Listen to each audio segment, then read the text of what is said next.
তো আমরা ধীরে ধীরে এগোচ্ছি। জ্যোতিষশাস্ত্র সম্পর্কে বেসিক নলেজ আমাদের মধ্যে হয়েছে। ঘটনাটা হচ্ছে আমাদের মধ্যে অনেক স্টেজের মানুষ রয়েছেন, কেউ কিছুটা জানেন, কেউ কিছুটা জানবার চেষ্টা করছেন। এরকম বিভিন্ন ক্যাটাগরি আমাদের মধ্যে থাকবার কারণে আর একটা বিষয় রয়েছে, তাতে আমরা সবাই যে পড়াশুনো করছি সেই পড়াশুনোর লেভেলটাও ইকুয়াল হচ্ছে না।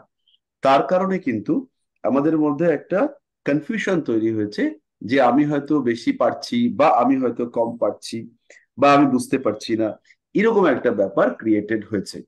তো বেসিক্যালি এই যে সময়ে আপনারা যতটা শিখেছেন বা যতটা পড়েছেন, সাধারণভাবে এতটা হচ্ছে গিয়ে এই সময়ের মধ্যে নেওয়ার কথা নয়। তার কারণে কি হচ্ছে, আপনাদের মধ্যে কনফিউশন তৈরি হচ্ছে। কিছু কিছু আপার লেভেলের জিনিসপত্র এর মধ্যে রয়েছে, কিছু গূঢ় তত্ত্ব আপনাদের মাথার মধ্যে ইতিমধ্যে ঢুকেছে। এইটার কারণে আপনাদের কিন্তু কিছু কনফিউশন ক্রিয়েটেড হয়েছে, বুঝতে কিছু সমস্যা হয়েছে। তো এইগুলো থেকে আপনারা ধরে নিতে পারেন যে মোটামুটি 1 বছরের মধ্যে বা 1 বছর কমপ্লিট হতে হতে আপনারা বেরিয়ে আসতে পারবেন। পড়াশুনো নিয়ে বিরাট দুশ্চিন্তার কোনো ব্যাপার নেই। বিষয়টাকে হচ্ছে গিয়ে শুধু ব্যাপারটাকে উপলব্ধি করতে হবে। কখনোই ভাববেন না যে মুখস্থ করতে হবে, প্রচুর পড়তে হবে, এসব কিছুই করতে হবে না। ব্যাপারগুলোকে উপলব্ধি করতে হবে, জেনারেল লাইফস্টাইলের সঙ্গে সেটাকে ম্যাচ করতে হবে। যেমন আপনি ধরুন আজকে মাছ ভাত খেলেন, এটা হচ্ছে গিয়ে সফট প্রোটিন। আবার একদিন দেখা গেল আপনি রেড মিট খেলেন, তো এইখানে প্রোটিনটা অনেক বেশি আহ মানে কি বলবো, এখানে প্রোটিনটা প্রমিনেন্ট একটা প্রোটিন। তো এইখানে এর সঙ্গে আপনি গ্রহদের কানেক্ট করুন, মঙ্গলের বলবত্তা এইটা কতটা রয়েছে সেটা দেখুন। রাস্তা দিয়ে চলতে চলতে হঠাৎ করে হোঁচট খেলেন, হোঁচট খেলেন আপনি, কিংবা আপনার সঙ্গে কথা বলতে থাকা একটা লোক হোঁচট খেলো, এখানে কোন গ্রহটা অ্যাক্টিভ হয়েছে? আজকে হঠাৎ করে বাড়িতে মায়ের সঙ্গে কিংবা বাচ্চার সঙ্গে ঝগড়া করে ফেললেন, কেন ঝগড়াটা হলো, আজকে কিসের দশা চলছিল, এইগুলোকে একটু ভাবার চেষ্টা করুন। বাস, এইটাই দেখবেন আপনাদেরকে অ্যাস্ট্রোলজি ফিল্ডে নিয়ে আসবে। বেশি পড়া, বেশি মুখস্থ করা, এগুলো হচ্ছে জটিল বিষয়। যেমন আপনি যখন খুব সিরিয়াস হয়ে সাইকেল চালানো শিখতে পারেননি, সাইকেল চালানোর জন্য যখন প্র্যাকটিস করে আপনি শিখে গেলেন, তো সেটা আর আপনি ভুলবেন না। সাঁতার কাটার জন্য যদি আপনি খুব সিরিয়াস হন, তখন আপনি শেখেননি, ক্যাজুয়ালি জলের মধ্যে নিজেকে ভাসিয়ে রাখাটা শিখতে হয়েছে। এটাও ঠিক সেরকম। এখানে কিন্তু আপনাকে বিরাট যে পড়তে হবে, বিরাট জ্ঞান লাভ করতে হবে, এরকম কোনো ব্যাপার নেই। হ্যাঁ, তাত্ত্বিক জ্যোতিষী, তাত্ত্বিক জ্যোতিষী হওয়ার জন্য আপনাকে প্রচুর পড়তে হবে। কিন্তু প্রেডিক্টিভ অ্যাস্ট্রোলজার, ব্যবহারিক জ্যোতিষী হওয়ার জন্য আপনাকে বিরাট পড়তে হবে না, মানে বিরাট পড়াশুনো আপনার করবার দরকার হচ্ছে না। আপনাকে উপলব্ধির মাত্রাটাকে বাড়াতে হবে। তো আমাদের আগের দিন কিছু প্রশ্ন উত্তর হয়েছিল, আজকেও আমি একটু দেখে নিই যে প্রশ্ন উত্তর যদি কিছু থাকে সেটা করে তারপরে আমরা যাব হচ্ছে গিয়ে আমাদের ফার্দার পড়াশোনার ক্ষেত্রে। আহ স্যার, জল দিতে বলতো। হ্যাঁ বলুন। বলছি 2 তারিখের ভিডিওটা কিন্তু আপলোড করেননি। আমি করে দেবো, আজকেই করে দেবো। আচ্ছা, ঠিক। আমাদের রাহু কেতুটা বাকি আছে গ্রহের কারকতাতে, 5টা বাকি আছে।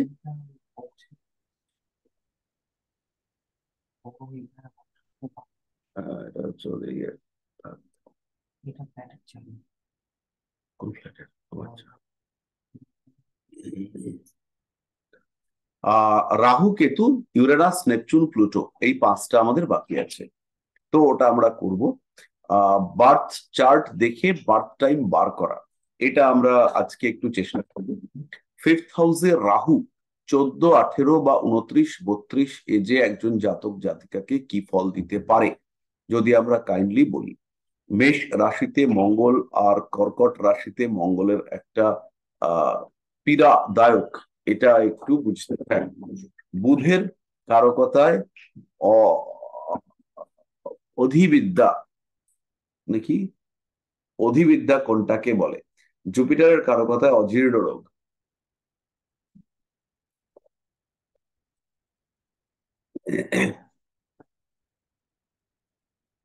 চন্দ্রের কারকতায় জল দোষ কি? রাজসিক তামসিক সাত্ত্বিক গুণাবলী কি? চন্দ্র শুক্র যোগবানে শুক্র কি এক জায়গায় বসে আছে?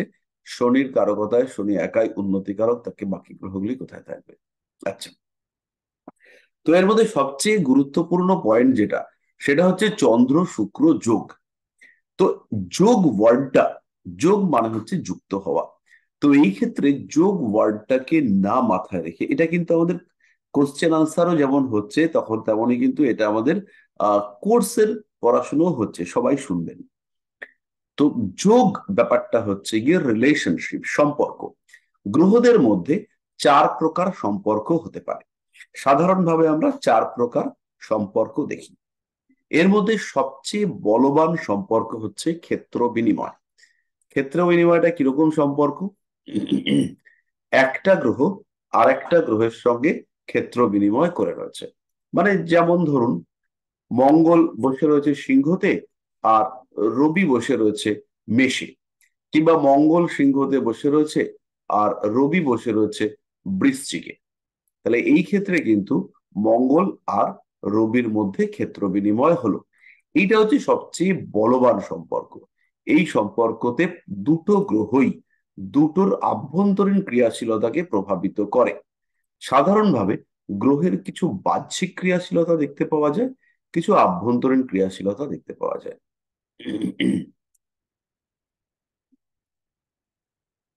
যেমন সাধারণভাবে মঙ্গল বা রবি, রবি হচ্ছে কি আমরা বলছি আত্মার কারক গ্রহ। তো শেয়ার করি স্ক্রিনটা।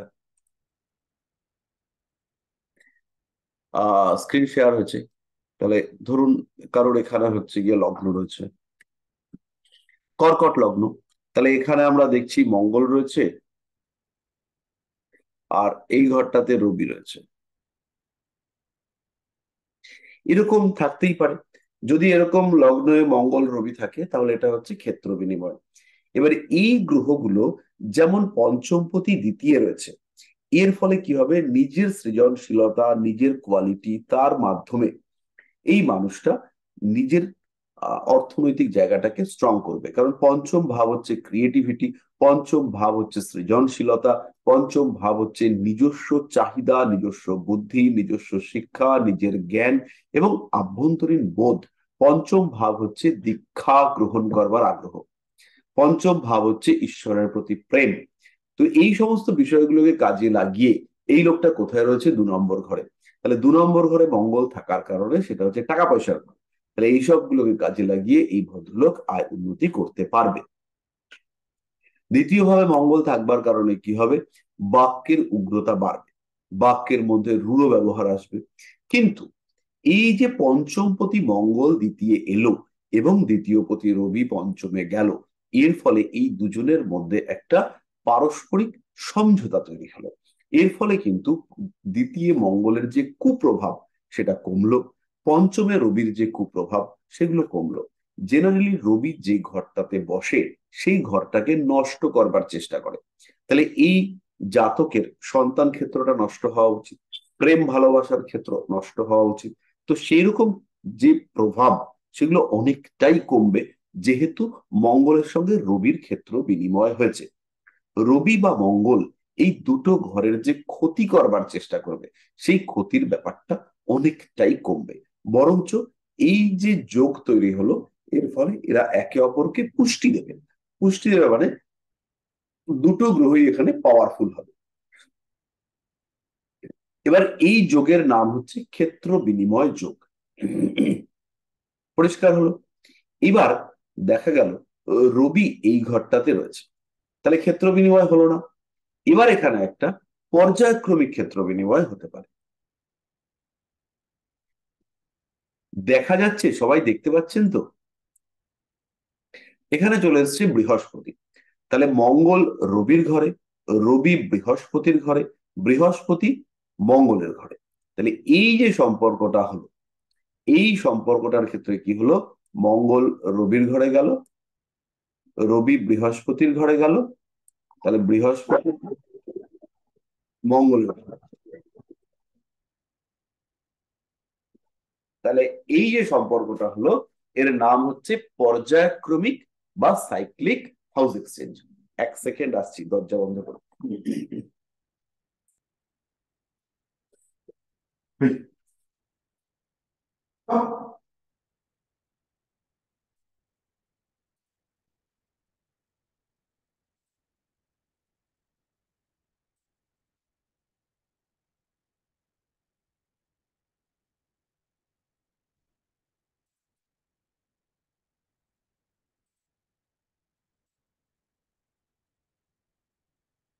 মানুষজন দরজা খুলে চলে যায়। তাহলে এই যে ক্ষেত্র বিনিময়, একে আমরা বলবো সাইক্লিক হাউস এক্সচেঞ্জ। এটাও হচ্ছে যোগ। এই ক্ষেত্রে মঙ্গল, বৃহস্পতি, রবি, এই তিনজনের মধ্যে যোগ হলো, অত্যন্ত বলবান যোগ। এই যোগ যদি এই লগ্নের ক্ষেত্রে থাকে, তাহলে এই যোগ কিন্তু এই জাতক বা জাতিকাকে বিশাল জায়গায় নিয়ে যেতে পারে। এখানে সম্পূর্ণ অর্থ ত্রিকোণটা অ্যাক্টিভ হয়ে রয়েছে। অর্থ ত্রিকোণ মানে 2, 6, 10। 2 এর অধিপতিকে রবি, 6-এর অধিপতিকে বৃহস্পতি, 10-এর অধিপতিকে মঙ্গল। তাহলে এই যদি কম্বিনেশন হয়, তাহলে এইটা কিন্তু একটা মানে রাজতুল্য খ্যাতি এই জাতককে এনে দিতে সক্ষম, যদি এরকম কম্বিনেশন তৈরি হয়। পরের দিকে যাই। তাহলে এটা হচ্ছে ক্ষেত্র বিনিময় যোগ। এরপরে যোগের নাম হচ্ছে দৃষ্টি বিনিময় যোগ। দৃষ্টি বিনিময়টা কিরকম যোগ? দৃষ্টি বিনিময়টা হচ্ছে, ধরুন এখানে মঙ্গল রয়েছে, এখানে বৃহস্পতি রয়েছে, তাহলে এই মঙ্গল আর বৃহস্পতির মধ্যে দৃষ্টি বিনিময় হয়েছে। তাহলে এই যে দৃষ্টি বিনিময়, এই দৃষ্টি বিনিময় যোগটার ফলে বৃহস্পতি এবং মঙ্গল এরা একে অপরের উপরে প্রভাব বিস্তার করেছে। তাহলে এখানে আমরা গুরু ভৌম যোগ, গুরু মানে বৃহস্পতি, ভৌম মানে হচ্ছে মঙ্গল, তাহলে তৈরি হয়। এবার এইখানে হচ্ছে গিয়ে ধরুন শনি এলো, তাহলে এখানে হচ্ছে গিয়ে বৃহস্পতি এবং শনির মধ্যে গুরু সৌরী যোগ হয়নি, কিন্তু গুরু সৌরী যোগের প্রভাব পাওয়া যাবে। গুরু সৌরী যোগ কখন হতো? যদি বৃহস্পতি আর শনি এক জায়গায় থাকতো, তাহলে এটা হচ্ছে গিয়ে গুরু সৌরী যোগ হতো। তো আমরা শনিদেবকে সরিয়ে রেখে দিই সাইডে। তাহলে এটা হচ্ছে দৃষ্টি বিনিময় যোগ, যেটা হচ্ছে বৃহস্পতি আর মঙ্গলের মধ্যে সৃষ্টি হয়েছে। সাধারণত এই যোগকেও আমরা শুভ যোগ হিসেবেই ধরবো, সাধারণত ধরবো, কিন্তু গ্রহের শুভাশুভত্ব অবশ্যই বিচার্য। কিরকম? এই যোগে বৃহস্পতি 8 নম্বর ঘরে গেছে, এই 8 নম্বর ঘরটা কিন্তু শুভ ঘর নয়। এই কম্বিনেশনে যদি এরম ভাবে হতো, এখানেও গুরু মঙ্গল দৃষ্টি বিনিময় হয়ে গেল, কিন্তু এখানে 5 আর 11 কানেক্টেড হলো। আগে কি ছিল? 2 আর 8। তাহলে 8-এ বৃহস্পতি দুর্বল হয়ে গেল, পীড়িত হয়ে গেল, সেখানে মঙ্গলের সঙ্গে দৃষ্টি, এটা অতটা স্ট্রং হলো না। কিন্তু যখন আমরা দেখলাম যে এটাই একাদশে চলে গেল আর পঞ্চমে মঙ্গল চলে গেল, তখন কিন্তু এটা অনেকটাই বেশি স্ট্রং যোগ তৈরি হলো। এইটাকে আমরা বলবো দৃষ্টি বিনিময় যোগ। এটা হচ্ছে আর একটা সম্পর্ক। 3 নম্বর কি সম্পর্ক? সেটা হচ্ছে সহাবস্থান। সহাবস্থানটা কি? সহাবস্থান হচ্ছে কাছাকাছি থাকা, একই ঘরে রয়েছে। সহাবস্থান একই ঘরে না থেকেও হতে পারে, আলাদা আলাদা ঘরেও সহাবস্থান হতে পারে। কিরকম ব্যাপারটা আমি একটুখানি বুঝিয়ে দিই।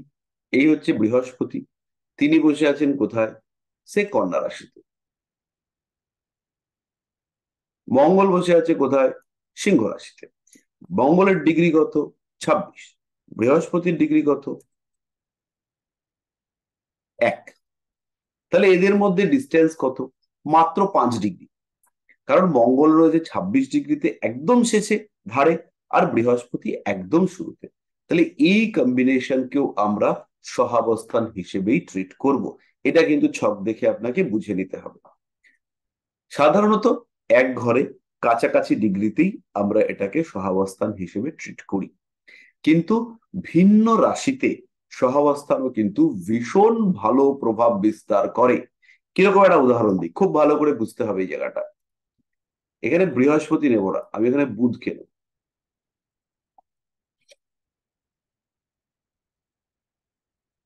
বুধ, VUDH।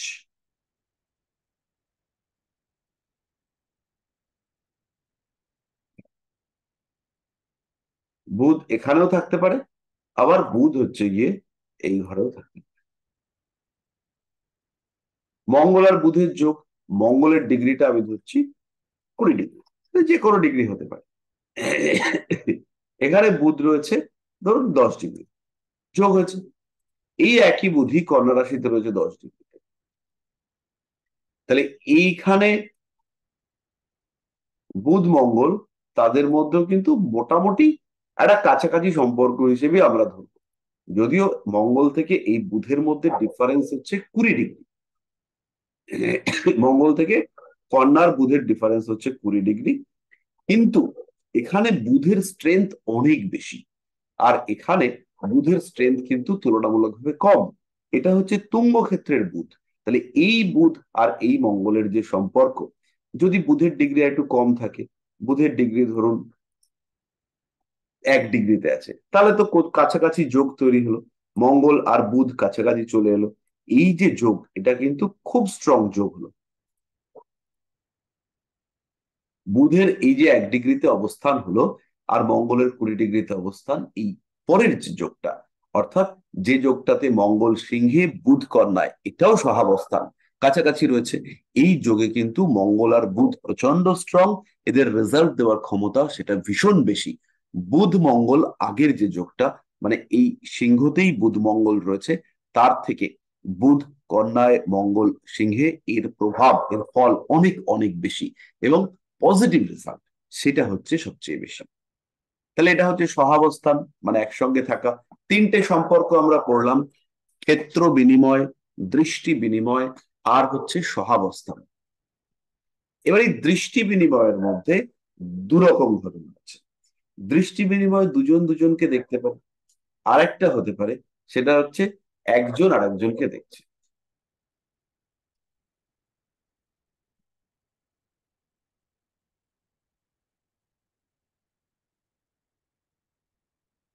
কিরকম? ধরুন এইখানে রয়েছে বৃহস্পতি,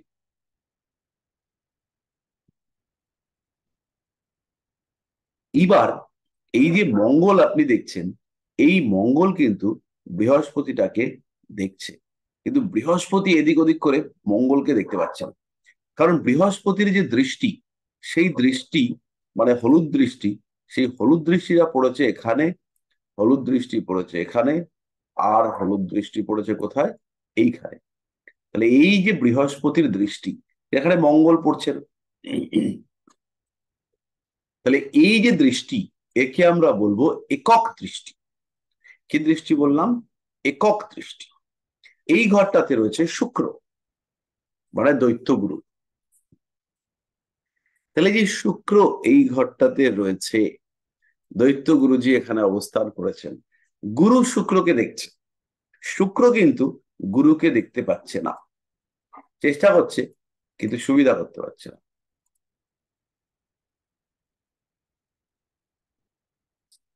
তাহলে শুক্রর দৃষ্টি কোথায় রয়েছে?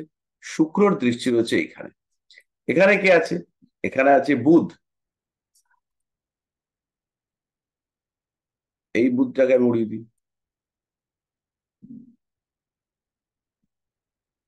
শুক্রের দৃষ্টি স্যার বুধের উপর। স্যার বলছিলাম কি, গুরু শুক্র যদি দৃষ্টি দেয় একে অপরকে, মানে একে অপরকে না, মানে এখন যেটা বললেন আপনি,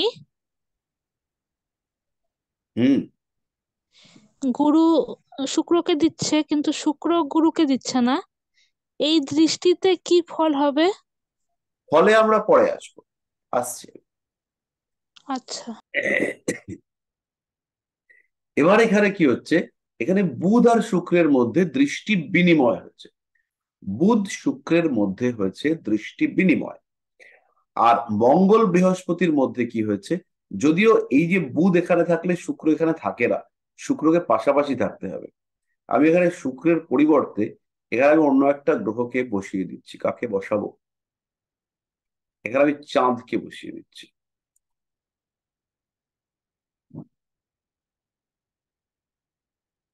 কারণ বুধ রবি শুক্র এরা কাছাকাছি থাকবে। চন্দ্রকে বসিয়ে দিলাম। তাহলে চন্দ্র আর বুধের মধ্যে কি হলো? দৃষ্টি বিনিময়। মঙ্গল রবি বৃহস্পতিকে কি দিচ্ছে? একক দৃষ্টি। মঙ্গলের দৃষ্টি বৃহস্পতির উপরে, এটা হচ্ছে একক দৃষ্টি। বৃহস্পতির দৃষ্টি চন্দ্রের উপরে, এটা হচ্ছে একক দৃষ্টি। চন্দ্র আর বুধের মধ্যে রয়েছে দৃষ্টি বিনিময়। পরিষ্কার? আচ্ছা, এরপরে পরবর্তী যে সম্পর্কটা রয়েছে তার নাম হচ্ছে একেতর দৃষ্টি। সেটাও একক দৃষ্টির মতোই, কিন্তু এই যে এইখানে বৃহস্পতিকে রাখলাম না আমরা, এখানে বৃহস্পতিকে না রেখে এইখানে কে রয়েছেন? এখানে রয়েছেন রবি।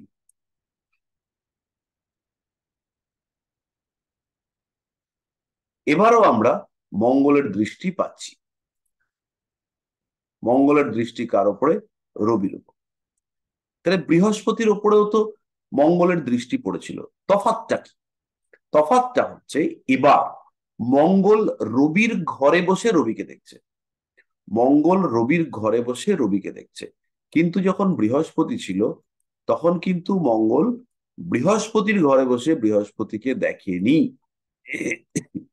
মঙ্গল বৃহস্পতিকেও দেখছে, কিন্তু রবির সঙ্গে সম্পর্কটা একটু জটিল। কেন জটিল? কারণ রবির ঘরে বসে রবিকে দেখছে। এই দৃষ্টির নাম হচ্ছে একেতর দৃষ্টি। কি দৃষ্টি বললাম? একেতর দৃষ্টি, অর্থাৎ একজনের ক্ষেত্রে বসে আর একজনকে দেখছে। আর মঙ্গল বৃহস্পতিকে দেখছে, এটা কি দৃষ্টি? একক দৃষ্টি। একজন আরেকজনকে দেখছে, আর একজন তার দিকে ফিরেও দেখাচ্ছে না। এটা অনেক সময় প্রেমের ক্ষেত্রে হয়। একটা ছেলে একটা মেয়েকে ভীষণ ভালোবাসে, মেয়েটা ফিরেও তাকায় না। ছেলেদের ক্ষেত্রেও হতে পারে, একটা মেয়ে একটা ছেলেকে বিরাট ভালোবাসে, মেয়ে ছেলেটা ফিরেও তাকায় না।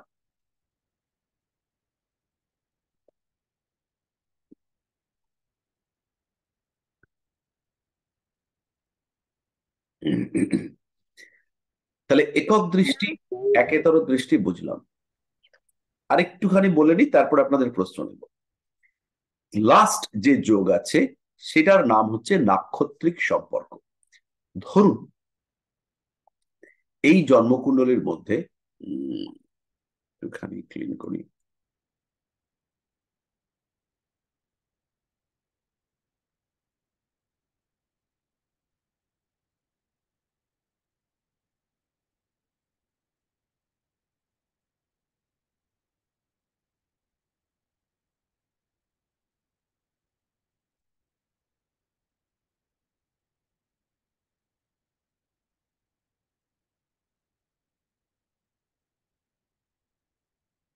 ধরুন এই ঘরটাতে রবি আছে, আর তার পরের ঘরটাতে বুধ আছে।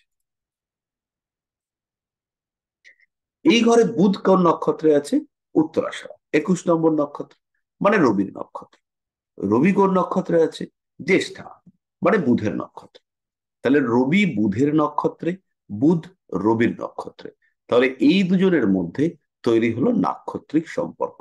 এটাকেও আমরা একটা যোগ হিসেবে ট্রিট করব।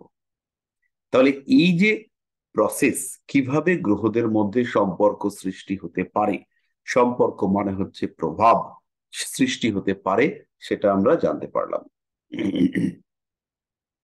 তাহলে ব্যাপারটা আশা করি পরিষ্কার হলো, গ্রহদের সঙ্গে গ্রহদের সম্পর্ক।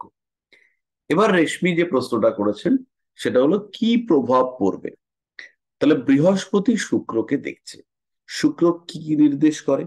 শুক্র নির্দেশ করে শৌখিনতা, শুক্র নির্দেশ করে ভালোবাসা, প্রেম, বিবাহ ইত্যাদি ইত্যাদি। শুক্র নির্দেশ করে বিলাসিতা, শুক্র নির্দেশ করে অর্থনৈতিক সমৃদ্ধি। তার উপরে বৃহস্পতির দৃষ্টি পড়েছে। তাতে করে কি হচ্ছে? বৃহস্পতি কি এখানে? ভাগ্য, উচ্চ শিক্ষা। তাহলে বৃহস্পতি পিতা। তাহলে বৃহস্পতির দৃষ্টি পিতা কেন? কারণ এই লগ্নে নবমপতি বৃহস্পতি। তাহলে শুক্র হচ্ছে আয়, বৃহস্পতির দৃষ্টি শুক্রের উপরে পড়েছে। তাহলে বাবার দ্বারা আয়, বাবার মাধ্যমে আয়, বাবার দ্বারা আয়ের ক্ষেত্রে সাপোর্ট, এই সমস্ত বিষয়গুলো নির্দেশিত হচ্ছে।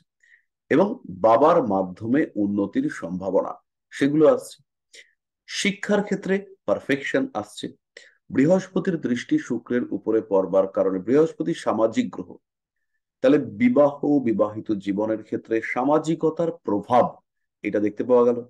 তাহলে এই ধরনের গ্রহের কারকতা অনুযায়ী আপনাদেরকে রেজাল্ট ক্যালকুলেট করতে হবে। তার সঙ্গে দশা, তার সঙ্গে বয়স, এগুলোও দেখতে হবে। আর তার সঙ্গে সঙ্গে অবশ্যই পরবর্তীকালে গোচরও দেখতে হবে। সাধারণভাবে একটা গ্রহ কি নির্দেশ করছে সেটাকে বুঝবার পরে অন্য গ্রহ তাকে কিভাবে প্রভাবিত করছে সেটা আপনাদেরকে বুঝতে হবে। বাস এটুকুই অ্যাস্ট্রোলজি। আচ্ছা, এইটুকুর মধ্যে আর কারোর কোনো প্রশ্ন থাকলে বলুন। স্যার নাক্ষত্রিক দৃষ্টিটা আরেকবার একটু বলবেন?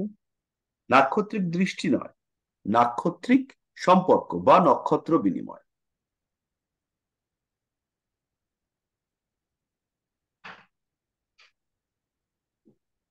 দাদা এইগুলো আমাদের সিলেবাস ওয়াইজ পরে পড়ানো হবে তো? সিলেবাস চলছে তো। না মানে এখন তো ওই আম, ইসেগুলো সম্পর্কে পড়ানো হচ্ছে। ওই, হুম, কারো কথা। হ্যাঁ। হ্যাঁ হ্যাঁ, পড়ানো আর হবে, আবার পড়ানো হবে, দরকার হলে যতবার দরকার ততবার পড়ানো হবে। কিন্তু এটা এমন জটিল কিছু নয়। স্যার বুধ যে 1 ডিগ্রিতে আছে বললেন এবং মঙ্গল 20 ডিগ্রিতে কন্যা আর সিংহে, তো বুধ 1 ডিগ্রিতে কতটা পাওয়ারফুল হতে পারে? মানে 1 ডিগ্রিতে কি গ্রহরা পাওয়ার পায়? হ্যাঁ, পায় তো, কেন পাবে না কেন? আমি আগের দিন একটা জিনিস আপনাদেরকে বুঝিয়েছি যে এই যে ডিগ্রির যে দাগ, এই যে ভারত বাংলাদেশ পাকিস্তান সীমান্ত, এই সীমান্ত কিন্তু আকাশে নেই। আপনার যে এইখানে আপনি দেখছেন কি তত্ত্ব? অগ্নিতত্ত্ব। মেষে আপনি দেখছেন অগ্নি, আর এখানে আপনি কি দেখছেন? পৃথিবী। হুম।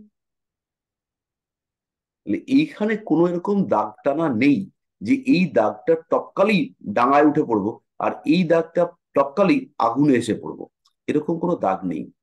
এখানে একটা ওভারল্যাপিং সিস্টেম চলে, মানে একটার উপরে আর একটা যেন চলে এসছে। এইটা হচ্ছে কি, ধরুন অগ্নিতত্ত্ব মেষ রাশি, আর এর পাশে হচ্ছে গিয়ে পৃথ্বীতত্ত্ব বৃষ রাশি রয়েছে। এই পৃথ্বীতত্ত্বর বৃষ রাশি আর অগ্নিতত্ত্বের মেষ রাশি, এরা হচ্ছে গিয়ে ধরুন এরম অবস্থায় রয়েছে।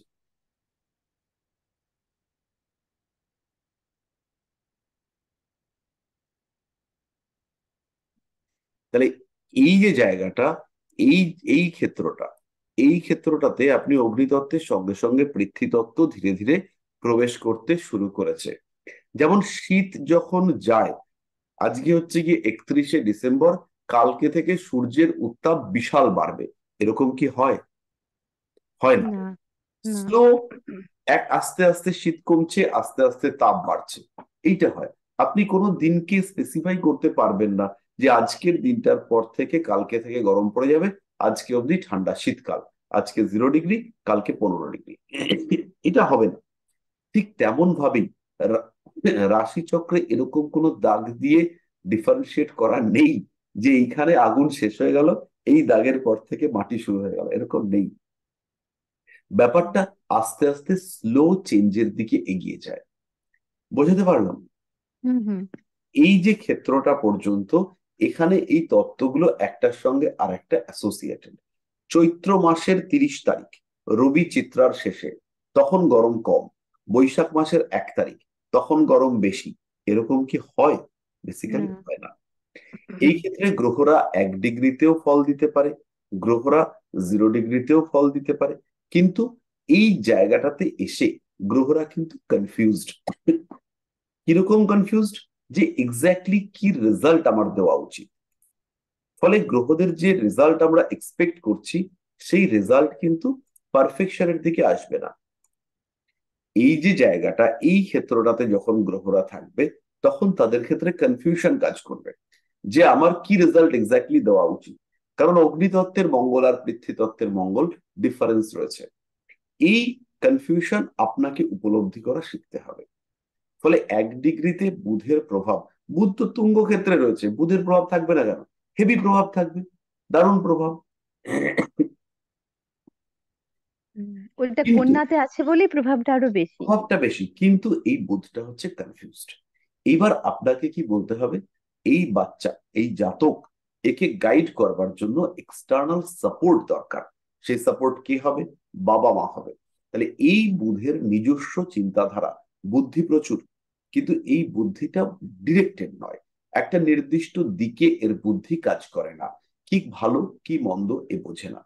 ভীষণ ক্রিয়েটিভ বাচ্চা, কিন্তু বুঝতে পারছে না যে এখন কোন কাজটা করা উচিত। যে টাইমে পড়ার, সেই টাইমে সে ইলেকট্রনিক জিনিসপত্র বানাচ্ছে। কি হলো? রেজাল্টও খারাপ হলো। ইলেকট্রনিক জিনিসপত্র বাবা এসে দিল দুঘা, ভেঙে চুরে একাকার হলো। তাহলে বাচ্চাটার রেজাল্ট পেলো না। বুঝতে পারলাম? এখানে হুম। বুধ অ্যাক্টিভ, কিন্তু বুধের কি দরকার? বুধের গাইড দরকার, কারণ বুধ এখানে কনফিউজড। ও এই বুঝতে এক পারছে না যে আমি এক অগ্নিতত্ত্ব শেষ করতে পেরেছি না আমি পৃথ্বীতত্ত্বের মধ্যে রয়েছি। বোঝাতে পারলাম? মানে 1 ডিগ্রি বলে কনফিউজ, কিন্তু যদি ওটা 5, 6, 7 এরকম হতো তাহলে কি কনফিউশন প্রপার? কমতে থাকবে, কনফিউশন কমবে। যত হচ্ছে গিয়ে ভাবের মাঝামাঝি জায়গায় থাকবে, যত রাশির মাঝামাঝি থাকবে, তত তার মধ্যে প্রপার ফলদান ক্ষমতা, পুরো ফল দেওয়ার ক্ষমতা সেটা বাড়বে। না হলে ও বুঝতে পারবে না তো যে আমি কোন রাশির ফল দেবো। আমি কি সিংহের ফল দিচ্ছি, না আমি হচ্ছে গিয়ে কন্যার ফল দিচ্ছি। বুঝতে পারলেন?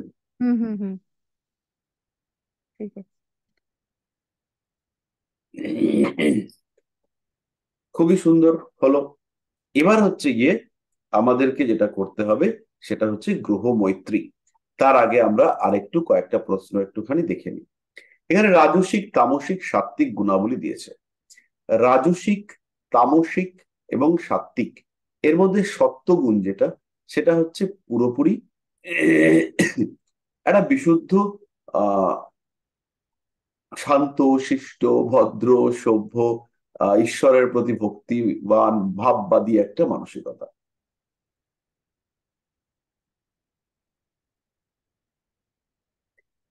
এই গুণগুলোকে পুরোপুরি ডিফারেন্সিয়েট করাটা খুব মুশকিল। তামসিক গুণ হচ্ছে কিছুটা স্পিরিচুয়ালি আপনি বুঝতে পারবেন। তামসিক গুণের মধ্যে আহ উগ্রতা আসতে শুরু করবে, উগ্রতা, নেশার প্রতি আসক্তি, এগুলো আস্তে আস্তে বাড়তে শুরু করবে।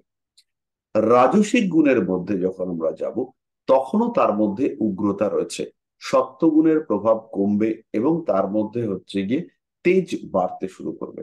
তার মধ্যে নিয়ন্ত্রণ করবার চেষ্টা, তার মধ্যে গর্ব, অহংকার, এগুলো বাড়তে শুরু করবে। তামসিক আমাদের বলা হয় সাত্ত্বিক গুণ সবচেয়ে ওপরে, তারপরে হচ্ছে রাজসিক গুণ, তারপরে হচ্ছে তামসিক গুণ। তামসিক গুণ এটা জেনারেলি নিম্নস্তরীয় ব্যক্তিবর্গকে ইন্ডিকেট করে। তো আমাদের মধ্যে তামসিকতা বেশিরভাগের মধ্যেই রয়েছে। আহ আস্তে আস্তে আমরা সাত্ত্বিক গুণ থেকে যত তামসিক গুণের দিকে যাই, তত পিওরিটি থেকে আস্তে আস্তে ক্রুয়েলিটির দিকে আমরা এগোতে থাকি। এইরকম আর কি ব্যাপারটা। বাট অ্যাকচুয়ালি বিষয়টা হচ্ছে ফিলোসফিক্যাল। তো কারুর মধ্যেই রাজসিক, তামসিক বা সাত্ত্বিক কোনো গুণের অভাব থাকে না। তিনটে গুণকে নিয়েই মানুষ তৈরি হয়। তিনটে গুণের প্রভাব কারোর ক্ষেত্রে এটা বেশি, কারোর ক্ষেত্রে ওটা কম। যদি তিনটে গুণের মধ্যে সন্তুলন থাকে, তাহলে তাকে আমরা আদর্শ মানুষ হিসেবে ট্রিট করি। তার মধ্যে যদি সাত্ত্বিক গুণ বেশি থাকে, তাহলে আমরা বলতে পারি যোগী মানুষ। রাজসিক গুণ যদি বেশি থাকে, তাহলে আমরা বলতে পারি নেতা মানুষ। আর যদি তামসিক গুণ বেশি থাকে, তাহলে আমরা বলতে পারি ব্যাপারটা গন্ডগোল হচ্ছে। যদি তামসিক গুণ বেশি থাকে, তাহলে আমরা এইটা বলতে পারি যে গন্ডগোল আছে, ওইটা লোকটার ওর দিকে যাওয়া যাবে না। তো তিনটের সংমিশ্রণ এটাই মানুষকে একটা আদর্শ জায়গায় নিয়ে যায়। যত বয়সের পরিবর্তন হয়, তত গুণেরও পরিবর্তন হয়। একদম শৈশবকালে সাত্ত্বিক গুণ বেশি থাকে, একদম ছোট বাচ্চা। তারপরে আস্তে আস্তে রাজসিক গুণ বাড়তে থাকে, তারপরে তামসিক গুণ বাড়তে থাকে, তারপরে তামসিক গুণের পরিবর্তে আবার রাজসিক গুণ বাড়ে, তারপরে আবার একটু বেশি বয়সে সাত্ত্বিক গুণের প্রকাশ দেখতে পাওয়া যায়। এরকম হচ্ছে আর কি ব্যাপারটা। আশা করি কিছুটা বোঝাতে পারলাম, বাকিটা আমাদের উপলব্ধি করতে হবে। আচ্ছা, শনির কারকতায় রয়েছে শনি একাই উন্নতিকারক, তাহলে বাকি গ্রহগুলি কোথায় থাকবে? তো প্রত্যেকটা গ্রহেরই এককভাবে বিশাল রেজাল্ট দেওয়ার ক্ষমতা রয়েছে। যদি তারা প্রপার যোগ প্রাপ্ত হয়, যদি তারা ফলদানের ক্ষমতা লাভ করে, তাহলে একটা বা দুটো গ্রহ একজন জাতকের জীবনকে টোটালি চেঞ্জ করে দিতে পারে, হিউজ পরিবর্তন নিয়ে আসতে পারে একটা বা দুটো গ্রহ।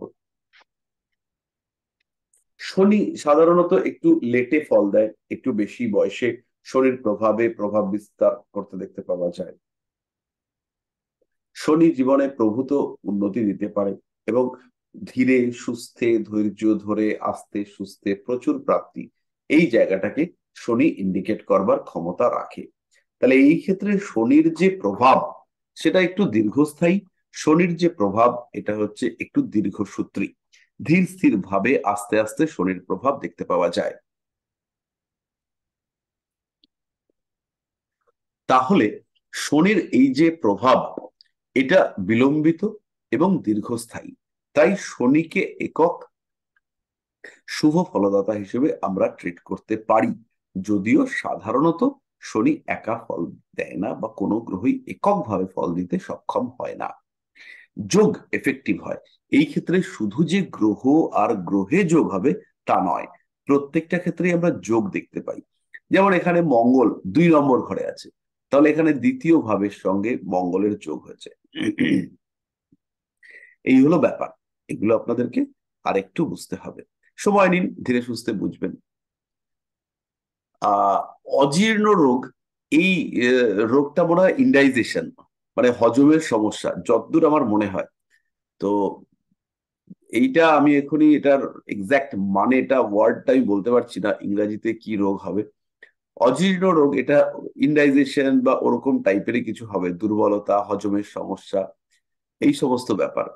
তো বৃহস্পতির কারকতায়, বৃহস্পতি আমাদের জেনারেল পৌষ্টিক তন্ত্রের কার্যকারিতা এবং আমাদের বৃদ্ধিকে নির্দেশ করে। ধীরে ধীরে আমরা যে পৌষ্টিক গুণাবলীকে শরীরের মধ্যে আত্তীকরণ করব, আমাদের ক্ষুদ্রান্ত্র বৃহদান্ত্র এরা যে পুষ্টি রস শোষণ করবে তাকে নির্দেশ করে বৃহস্পতি। তো এটা হচ্ছে অজীর্ণ রোগ, যে পুষ্টিক তন্ত্রের সমস্যা যতদূর আমার মনে হয়, বা হজমের প্রবলেম, এটা হচ্ছে অজীর্ণ। বুধের কারকতায় অধিবিদ্যা, অধিবিদ্যাই আপনারা যেটা শিখছেন এই বিদ্যাটা হচ্ছে একটা অধিবিদ্যা। তন্ত্র শিখতে পারেন, ভূত চর্চা শিখতে পারেন, ভূত প্রেত নিয়ে কাজকর্ম করতে পারেন, এগুলো সবই হচ্ছে গিয়ে অধিবিদ্যা। তো এটা আপনাদেরকে আর নতুন করে জানার দরকার নেই, যেটা শিখছেন এটাই অধিবিদ্যা। পঞ্চম, বাকি প্রশ্নগুলোতে আমরা পরে আসবো। আর বার্থ চার্ট থেকে লগ্ন বের করা, যদি আজকে আমি আরেকটু টাইম বার করতে পারি তাহলে বোঝাবো, কিন্তু আপনাদের মাথা কিন্তু এখন মোটামুটি ঝাঁঝা করছে, যা আমি আপনাদের চোখ মুখ দেখে বুঝতে পারছি। তাতে হচ্ছে গিয়ে এই এতদিন যা পড়া হয়েছে তাতে বেশ কনফিউশন তৈরি হয়েছে। এবার একটু গল্প করতে হবে, তো আমরা গল্প, তার আগে একটা ছোট্ট প্রশ্ন দেবেশবাবু করেছেন, পঞ্চম ভাবে শুক্র অশ্বিনী নক্ষত্রে থাকে তাহলে কি ফল দেয়? পঞ্চম ভাবে শুক্র একটা রোমান্টিক মানুষ বানায়, ক্রিয়েটিভিটি বাড়ায়। অশ্বিনী নক্ষত্রের কিছু স্পেসিফিক ক্যারেক্টারিস্টিক্স আছে, সেটা হচ্ছে অদ্ভুত হিলিং পাওয়ার। পঞ্চম ভাবে যদি কারো অশ্বিনী নক্ষত্রে শুক্র অবস্থান করে তাহলে এই লোকটা জন্মগত হিলার। হিলার মানে টাচ করলে পরে মানুষকে সুস্থ করে তুলতে পারবেন, এরকম ক্ষমতা এর মধ্যে আছে। যদি এই লোক অ্যাস্ট্রোলজি করে তাহলে এই যে রেমেডি সিলেকশন করবে সেই রেমেডি হচ্ছে পারফেক্ট হবে। এই মানুষটা মনোরঞ্জন করতে পারবে, এই মানুষটা যে মিউজিক বা এই মানুষটা যে গান গাইবেন বা যে বাজনা বাজাবেন, সেই বাজনা হচ্ছে গিয়ে অটোমেটিক্যালি মানুষকে অ্যাট্রাক্ট করবে। এই মানুষটার মধ্যে আকর্ষণী ক্ষমতা থাকবে, যে আকর্ষণী ক্ষমতা প্রচুর প্রচুর তন্ত্র চর্চা করে পাওয়া যেতে পারে, সেই রকম আকর্ষণী ক্ষমতা এই মানুষটার মধ্যে থাকবে। এই মানুষটার মধ্যে সন্তান উৎপাদন ক্ষমতা এটা বাড়বে, এই মানুষটার একাধিক প্রেম থাকার সম্ভাবনা সেটা থাকবে, এই মানুষটার যমজ সন্তান হওয়ার প্রবণতা বাড়বে। তা আপনারা নিশ্চয়ই মহাভারতে কুন্তী মাদ্রির গল্প পড়েছেন। কুন্তির একটা বিশেষ ক্ষমতা ছিল, সেই ক্ষমতাতে ও যাকেই ডাকতো সে আশীর্বাদ করে দিয়ে যেত, একটা বাচ্চা হয়ে যেত।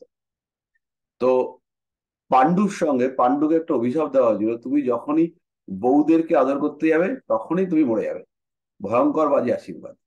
তো পাণ্ডুর সঙ্গে, পাণ্ডুর তো আর সন্তান হওয়ার জায়গা নেই। তো এবার তখন পাণ্ডু কুন্তিকে বলেছিল যে তাহলে তুমি একটা কাজ করো, তুমি এই দেবতাদের ডেকে ডুকে সন্তান প্রাপ্তির ব্যবস্থা করে। তো এবার কুন্তী, সে হচ্ছে গিয়ে একের পর এক ডেকেছে। প্রথম ডেকেছে ধর্মরাজকে। ধর্মরাজকে একে আমরা যমরাজ বলে থাকি, সূর্যের পুত্র ধর্মরাজ, তাকে ডেকেছে। ডাকার সঙ্গে সঙ্গে যুধিষ্ঠিরের জন্ম হয়েছে। তারপরে তিনি পবনদেবকে ডেকেছেন। পবনদেবকে ডাকার সঙ্গে সঙ্গে ভীম তার জন্ম হয়েছে, বিশাল তার চেহারা, বুদ্ধি কম। তারপরে তিনি ইন্দ্রকে ডেকেছেন। ইন্দ্রকে ডাকবার সঙ্গে সঙ্গে অর্জুনের জন্ম হয়েছে। তখন এবার তার মনে হয়েছে না, এবার তিনটে বৈধ, আর তার আগে একটা কর্ণ ছিল, জলে ভাসিয়ে দিচ্ছি, চারটে বাচ্চা হয়ে গেছে, আর দরকার নেই। ইতিমধ্যে মাদ্রী, তিনি পাণ্ডুর দ্বিতীয় স্ত্রী, তিনি বরকে বলছেন, দেখো ওর তো তিনটে বাচ্চা হয়ে গেল, আমি কি করব, আমি কি নিয়ে বাঁচবো। তো পাণ্ডু আর কি বলবে, ছোট বউ, অত সুন্দরী, মদ্র দেশের রাজকন্যা, ব্যাপক সুন্দরী, তাকে, তার কথা তো শুনতেই হবে, ছোট বউ বলে কথা। তো কুন্তিকে গিয়ে রিকোয়েস্ট করে বানিয়েছে। তো কুন্তি বলে যে দেখো, আমি একবারই ওকে এই মন্ত্র ব্যবহার করতে দেবো, ও একবারই কোনো দেবতাকে ডাকতে পারবে, তাই সেইটা সব বুঝে ওকে ডাকতে পারবে। তো মাদ্রী ভাবতে বসেছে, এ আমার যদি একটা বাচ্চা হয় তাহলে তো খুব মুশকিল। আপনারা জানবেন, যারা বাংলা পড়াশুনো করেছেন তারা হচ্ছে পড়েছেন যে যে নারীর সন্তান নেই তাকে বলা হয় বন্ধা, আর যে নারীর একটা সন্তান তাকে বলা হয় কাক বন্ধা, মানে প্রায় বন্ধা তিনি। তাহলে অন্তত দুটো সন্তান চাই। তো কি করবেন উনি? উনি একটা ব্যবস্থা করলেন, উনি ডাকলেন কাকে? অশ্বিনী কুমারদের। অশ্বিনী কুমাররা, এরা হচ্ছে একই একজন হিসেবে ট্রিটেড, কিন্তু এরা যুগ্ম দেবতা, মানে এরা হচ্ছে গিয়ে জোড়া দেবতা। যেমন জোড়া কলা হয়, হ্যাঁ, আমরা দেখেছি যে দুটো কলা জুড়ে রয়েছে, তো ঠিক তেমনি ভাবে অশ্বিনী কুমাররা এরা হচ্ছে যুগ্ম দেবতা, সূর্যের সন্তানেরা। অশ্বিনী কুমাররা, এরা হচ্ছেন যৌথ দেবতা। তো এই অশ্বিনী কুমারদের ডাকাতে মাদ্রীর দুটো সন্তান হলো, একটা হচ্ছে নকুল, আর একটা হচ্ছে সহদেব। তো এই যে ব্যাপারটা, এখানে কিন্তু একটা অ্যাস্ট্রোলজিক্যাল থিম রয়েছে, যমজ সন্তান। এটা কিন্তু এই অশ্বিনী নক্ষত্রের সঙ্গে একটা অ্যাসোসিয়েশন আমরা দেখতে পাই, কারোর না কারোর কুণ্ডলিতে একটা যোগাযোগ দেখতে পাওয়া যেতেই পারে। এখানে যুগ্ম সন্তান, এই ব্যাপারটা কানেক্টেড হচ্ছে। দুটো সন্তান, একাধিক সন্তান, একাধিক সম্পর্ক, একই সঙ্গে দুটো দিক, একই সঙ্গে গুড কোয়ালিটি এবং ব্যাড কোয়ালিটির সংমিশ্রণ, একই সঙ্গে হিলিং পাওয়ার এবং তার সঙ্গে সঙ্গে ক্রিয়েটিভিটি। অশ্বিনী কুমাররা হচ্ছে ভীষণ ভালো পড়াশোনায়, এরা হচ্ছে ডাক্তার। এছাড়াও দেবতাদের ক্ষেত্রে আমরা বৃহস্পতিকেও হিলার ধরি, শুক্রকে আমরা হিলার ধরি অসুরদের ক্ষেত্রে, কিন্তু তার মধ্যে মধ্যে নক্ষত্রে যদি আমরা আসি, সেই ক্ষেত্রে অশ্বিনী নক্ষত্রের যে হিলিং পাওয়ার রয়েছে সেটা অন্য নক্ষত্রদের ক্ষেত্রে নেই। অশ্বিনী নক্ষত্রের যে স্পিড আছে, সেই স্পিডও কিন্তু অন্যদের ক্ষেত্রে নেই, কারণ এরা ঘোড়া কাট কাট কাট কাট করে চলবে। তাহলে এই যে ব্যাপারটা, পঞ্চম ভাবে শুক্র অশ্বিনী নক্ষত্রে কি ফল দিতে পারে মোটামুটি আমরা বুঝতে পারলাম। কিন্তু এবার যদি আপনার মনের মধ্যে প্রশ্ন আসে, ষষ্ঠ ভাবে অশ্বিনী নক্ষত্রে শুক্র কি ফল দেবে, দ্বাদশ ভাবে অশ্বিনী নক্ষত্রে কিংবা কৃতিকা নক্ষত্রে শুক্র কি ফল দেবে, তাহলে আপনি প্রচুর কম্বিনেশন পাবেন। সেটা আপনাকে বার করতে হবে মাথা থেকে। আমি আপনাদেরকে কম্বিনেশন শেখাতে পারবো না, কারণ এত কম্বিনেশন রয়েছে, সেই কম্বিনেশন শিখতে আমার জন্ম কেটে যাবে। আমি আপনাদেরকে ভাবতে শেখাতে পারবো, যে কিভাবে ভাবতে হয়। আমি আপনাকে কখনোই বলবো না যে আমার কথা ধরে ধরে মুখস্থ করুন, আমি বলবো যে আপনারা ভাবতে শিখুন। পঞ্চম ভাব কি ইন্ডিকেট করছে, শুক্র কি ইন্ডিকেট করছে। আপনারা এখানে অনেকেই মহিলা রয়েছেন, রান্না ব্যাপারটা আপনারা ভালো জানেন। হলুদ, তার কোনো স্বাদ নেই, নুন বেশি খেতে পারবেন না, মশলা বেশি খেতে পারবেন না, মাংস খাওয়াই যাবে না, কাঁচা মাংস বা নুন হলুদ এসব ছাড়া মাংস খাওয়াই যাবে না, অখাদ্য। সবের মধ্যে যখন নিয়ে আসবো, মেলালে পরে যখন হচ্ছে গিয়ে যে জিনিসটা আলটিমেটলি বেরোলো, সেটা হচ্ছে অতি সুস্বাদু। এবার এই যে অতি সুস্বাদু ব্যাপারটার মধ্যে এই বিভিন্ন বিষয়গুলোকে ইনক্লুড করানো হলো, একটা আরেকটার নিজস্ব স্বাদকে নষ্ট করে দিল। কাঁচা হলুদের কোনো স্বাদ নেই, দই তারও কোনো স্বাদ নেই, রান্নার পরে এদের কারোর কোনো স্বাদ আমরা বুঝতে পারছি না। বা নুনের যে ইন্ডিভিজুয়াল স্বাদ সেটাও নেই, সব মিলেমিশে একটা আলটিমেট জিনিস তৈরি হয়েছে। প্রেডিকশনও এক্স্যাক্টলি সেম থিং, সব মিলেমিশে একটা নতুন গল্প তৈরি হবে। এই গল্প বানানো আপনাদেরকে শিখতে হবে। গল্পের ক্যারেক্টার হচ্ছে গিয়ে গ্রহ, ভাব, নক্ষত্র, রাশি, এদের ক্যারেক্টার আছে। যেমন আমাদের সিনেমাতে ক্যারেক্টার রয়েছে, ভিলেন, হিরো, হিরোইন, বাবা, বা হচ্ছে গিয়ে প্রতিবেশী। এই সমস্ত ক্যারেক্টার গুলো কেমন হলে আলটিমেটলি ফিল্মের গতি কোন দিকে যাবে। আমরা মোটামুটি একটা ফিল্ম চলতে চলতে বুঝে যাই যে কোন লোকটা ভিলেন, কোন লোকটা হিরো, কোন লোকটা কি হতে পারে, এরপরে কি হবে। মোটামুটি আমরা বুঝতে পারি যে এই বিষয়টা আলটিমেটলি কি হতে চলেছে। তো আপনাদেরকে এইটা বোঝা শিখতে হবে যে আলটিমেটলি বিষয়টা কোন দিকে যেতে চাইছে। এবার পরিষ্কার হলো? হ্যাঁ স্যার। আরে আমি কি চাইছি সেটা কি পরিষ্কার হলো? হ্যাঁ স্যার। Thank you. আচ্ছা, তো আমাদের মোটামুটি প্রশ্নগুলোকে আমরা ডিসকাস করলাম। আর এবার যেটা রয়েছে, লগ্নটাকে যদি আমরা বলি, তা লগ্নটাকে বললে আর নিতে পারবেন না, মাথা ঝাঁঝা করবে, ওটা আরেকদিন বলবো। তো এবার আমরা আগের দিন একটা পড়েছিলাম গ্রহদের সঙ্গে গ্রহদের সম্পর্ক, সেই বিষয়টাকে আজকে আমি আরেকটু বলবো। সেইটা বললে পরে আপনাদের ভালো লাগবে। গ্রহদের শত্রু মিত্র, এই বিষয়টা আপনাদেরকে বুঝতে হবে। গ্রহদের মধ্যে প্রচুর রিলেশনশিপ আছে।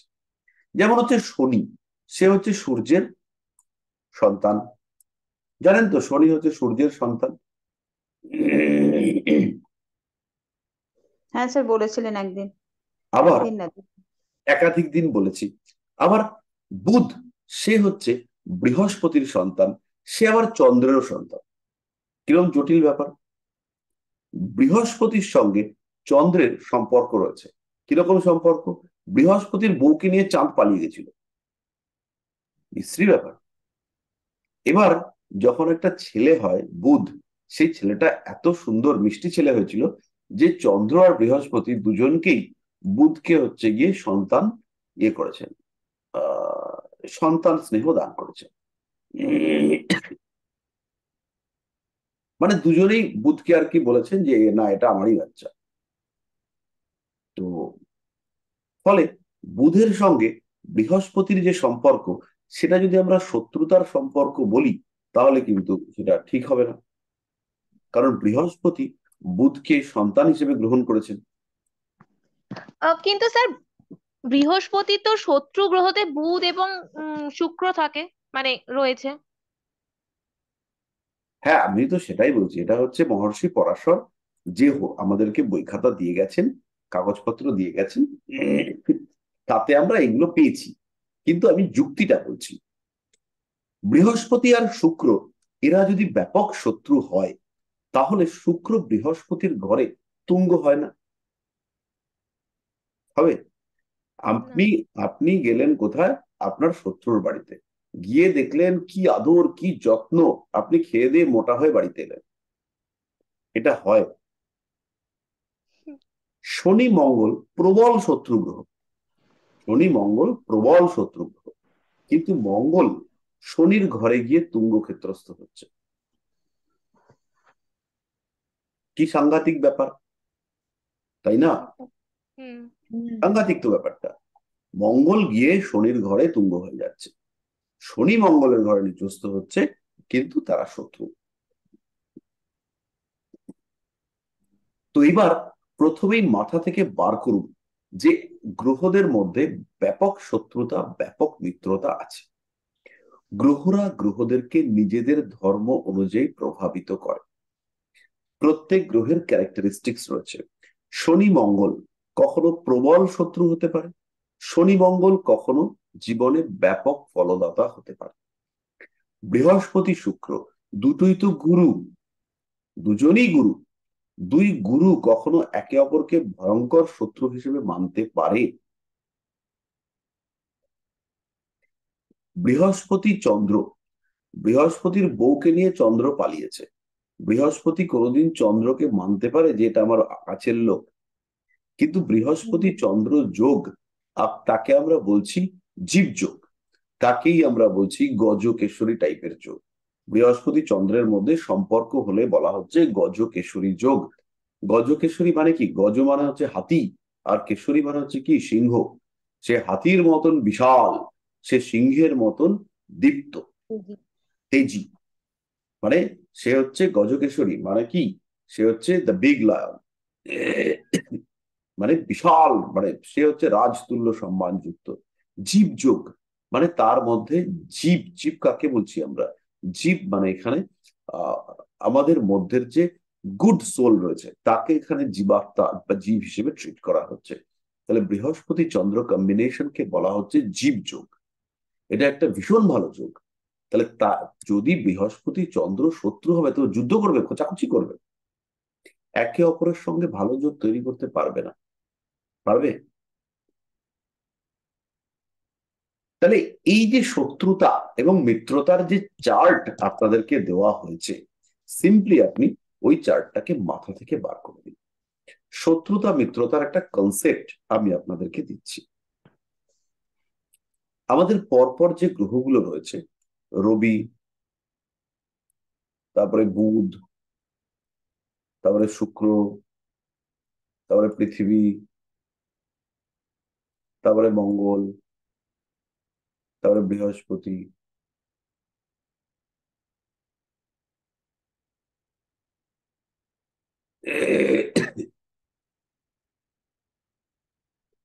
আর লাস্ট রয়েছে শনি।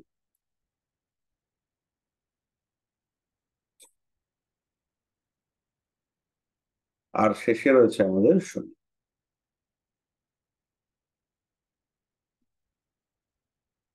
এর মধ্যে পৃথিবীটা হচ্ছে টোটালি ডিফারেন্ট, কারণ পৃথিবীর মধ্যে আমরা রয়েছি, আর পৃথিবীতে কি রয়েছে? চাঁদ রয়েছে।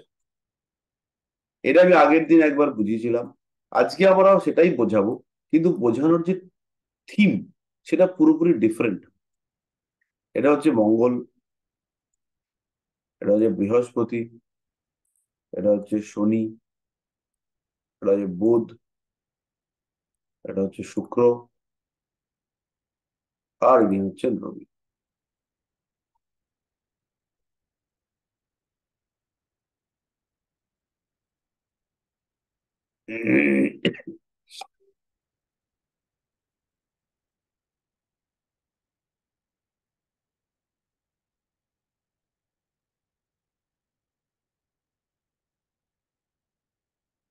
এই হচ্ছে আমাদের গ্রহ। এবার এইখানে সূর্য থেকে পৃথিবীর দিকে, সূর্য থেকে পৃথিবীর দিকে যে তরঙ্গ আসছে, এই তরঙ্গ পৃথিবীতে জীবন সৃষ্টি করছে। পৃথিবীতে পজিটিভ এনার্জি সূর্য থেকে আসছে, এবং শনি থেকে কি আসছে? ধ্বংসাত্মক এনার্জি। শনি চেষ্টা করছে কষ্ট, বাধা, বিপত্তি, যন্ত্রণা, অশান্তি, মৃত্যু ইত্যাদি দিয়ে পৃথিবীকে আমি ব্লক করব, নানান রকম সমস্যা সেগুলো আমরা ক্রিয়েট করব। তাহলে এই দুই পক্ষ থেকে দুটো ওয়েভ আসছে।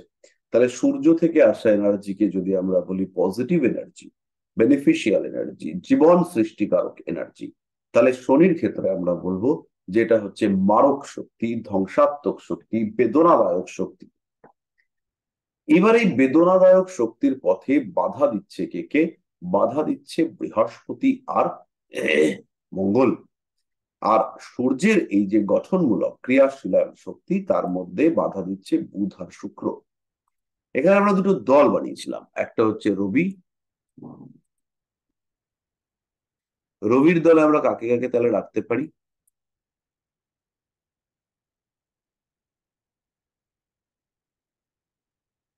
রবির দলে আমরা রাখতে পেরেছিলাম মঙ্গল আর বৃহস্পতিকে। শনির আমরা একটা দল বানিয়েছিলাম, শনির দলে কে কে ছিল? বুধ আর শুক্র।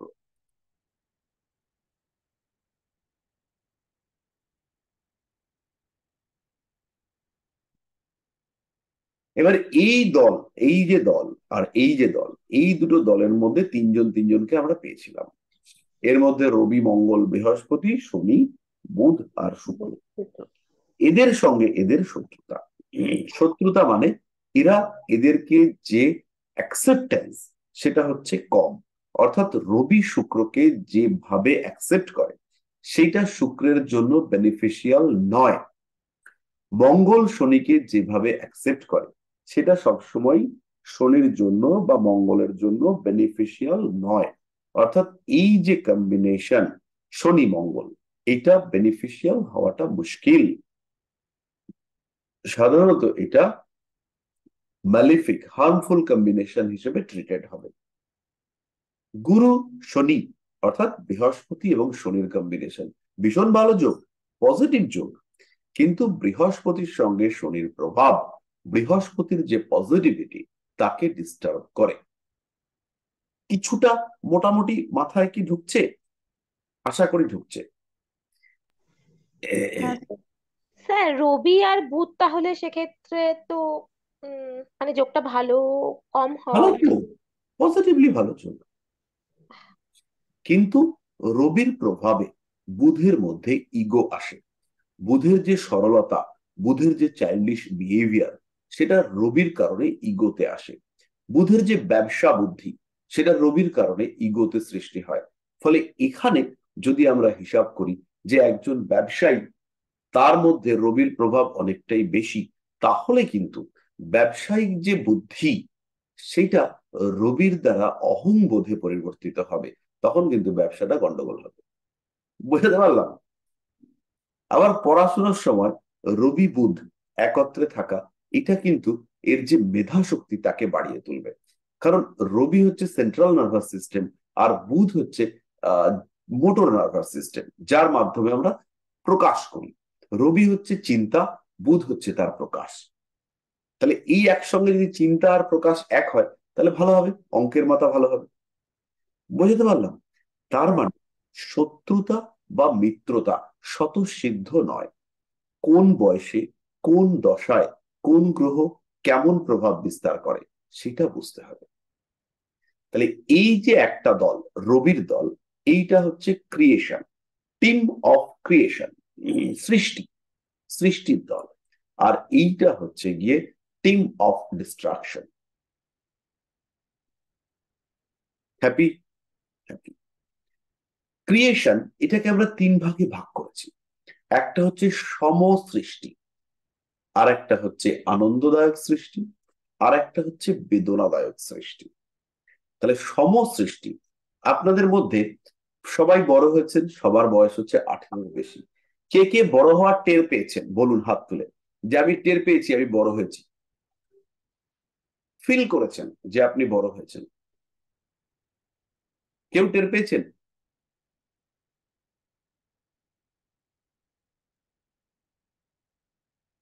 দেবেশ বাবু টের পেয়েছেন? স্যার টের একদমই পেয়েছেন? না স্যার। কেউ টের পাননি। কারণ এই যে সৃষ্টি, এই যে গ্রোথ, এটা ফিলিংলেস, এটাকে আমরা বলবো সম। আর আমি এখনো বড় হচ্ছি আপনার কাছ থেকে না শিখে। না, এই বড় হওয়া না, মাসলের দিক থেকে আমরা যে বড় হয়েছি, আমাদের যে বডি স্ট্রাকচার তৈরি হয়েছে, আমি তো ছিলাম এইটুকু, সেখান থেকে বড় সড়ো হয়ে একটা দেহ তৈরি হয়েছে। এই যে বড় হওয়াটা, এটা আমরা কেউ অনুভব করিনি, অটোমেটিক্যালি হয়েছে। বড় হওয়ার পথে পেট খারাপ হয়েছে টের পেয়েছি, রোগ হয়েছে টের পেয়েছি, জ্বর হয়েছে টের পেয়েছি, কিন্তু আমি যে বড় হয়েছে, আমার যে গ্রোথ হয়েছে, টের পাইনি। তাহলে এই সৃষ্টিকে আমরা বলবো সমসৃষ্টি। এবার হচ্ছে গিয়ে আনন্দদায়ক সৃষ্টি। আনন্দদায়ক সৃষ্টি টের পেয়েছেন? বাচ্চা কাচ্চা হবে, সন্তান হবে, যার যার সন্তান হয়েছে তারা জানেন কি আনন্দ। সন্তান প্রাপ্তির আনন্দ, এটা হচ্ছে আনন্দদায়ক সৃষ্টি।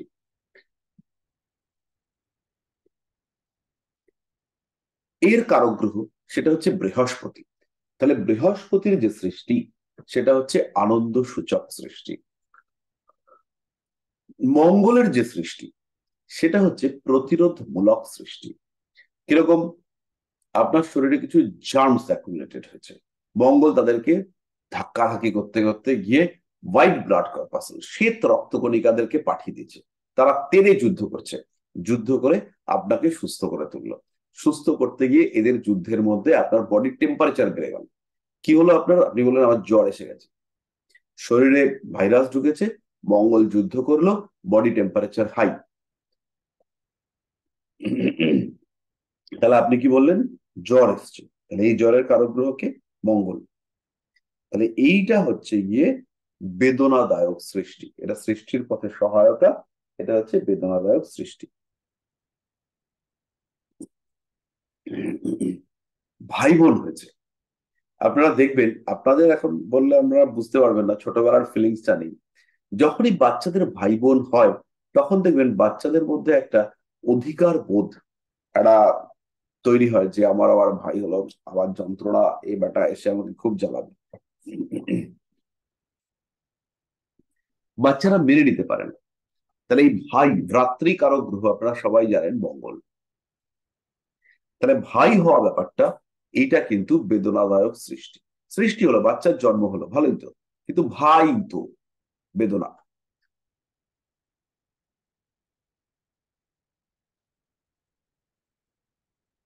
এরপরে আমরা শনির দলে চলে আসি। এখানে সমকে, এখানে সম হচ্ছে বুধ,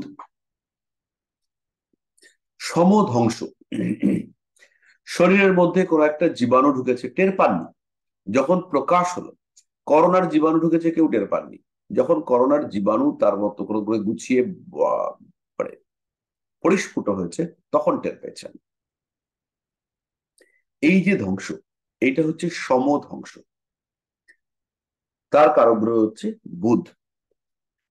শনির ধ্বংস হচ্ছে বেদনাদায়ক ধ্বংস, প্রচুর পরিশ্রম, ঘাটছেন, আঘাত, ব্যথা, যন্ত্রণা, দুঃখ, শোক, সব শনির হাতে। এই ধ্বংস হচ্ছে বেদনাদায়ক ধ্বংস। কষ্ট, বিচার, একটু স্বাদ হয়েছে, একটু কাঠি করেছেন, এবার সেই কাঠি করার জন্য কি শাস্তি, কি শাস্তি পেতে হলো, এই যে ধ্বংস, এটা হচ্ছে বেদনাদায়ক ধ্বংস। কারক গ্রহ কে? শনি। তাহলে ধ্বংস আনন্দদায়ক, সেটা হচ্ছে শুক্র। তা শনির ধ্বংস আমরা কেউ চাই না। আমরা কেউ মরতে চাই? চাই না। সবাই ভাবি যে সারা জীবন বাঁচবো। অসুরদেরকে আমরা দোষ দিই, কিন্তু বুড়ো হয়ে মরতে যাচ্ছি, আরেকটু বাঁচবো না, এই কথা আমরা শুনি। মৃত্যু এলে পরে সবাই ডিস্টার্ব হন। মৃত্যু যখন কাছে ঘনিয়ে আসে তখন সবাই দুশ্চিন্তায় পড়েন।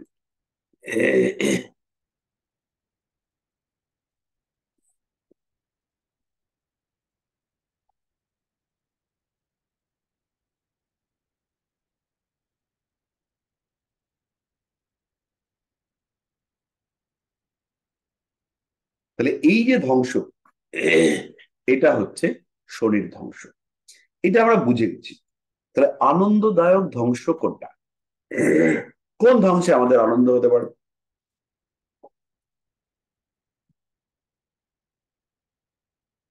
ধরুন একজন মানুষ মহা আনন্দে মদ্যপান করছে, কি আনন্দ, আহ কি মজাই মজা।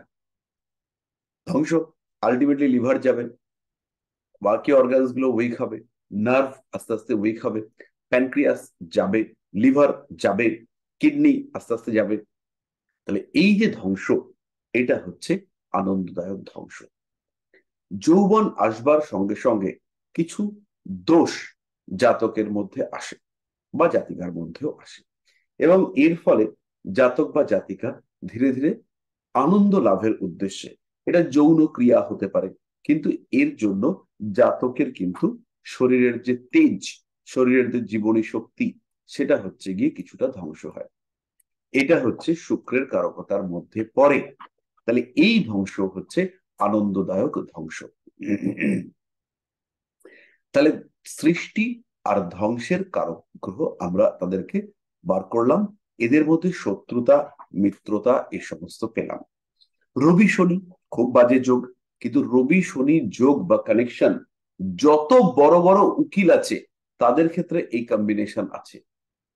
রবি শনি যোগে এত ভালো ল বোঝে, এত ভালো এরা আইন ব্যাপারটাকে উপলব্ধি করতে পারে, এরা এত ভালো ভার্ডিক্ট দিতে পারে, জাজ হতে পারে, সেই কম্বিনেশন কিন্তু অন্যের ক্ষেত্রে কম। শনি মঙ্গল যোগ জাতককে কোটিপতি করতে পারে, খারাপ আর বলি কি করে?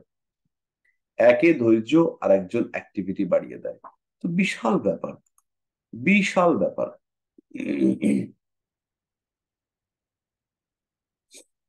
বোঝা গেল? তাহলে কোন গ্রহযোগ তাকে আমরা ভালো বা কোন গ্রহযোগকে আমরা খারাপ বলবো না। গ্রহরা একে অপরের উপর প্রভাব বিস্তার করে। এবার দুটো গ্রহকে আমাদের, দুটো না তিনটে গ্রহকে আমাদের বাদ রেখেছি, সেগুলোকে একটু নিতে হবে। তারা কারা? তাদের মধ্যে রয়েছেন প্রথমে চন্দ্রদেব।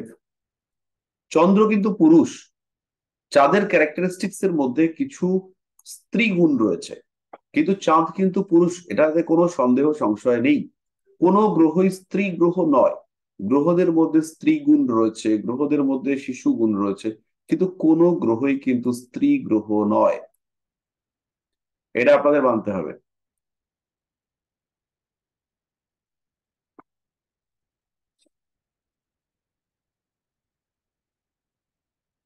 তাহলে ইনি হচ্ছেন চাঁদ।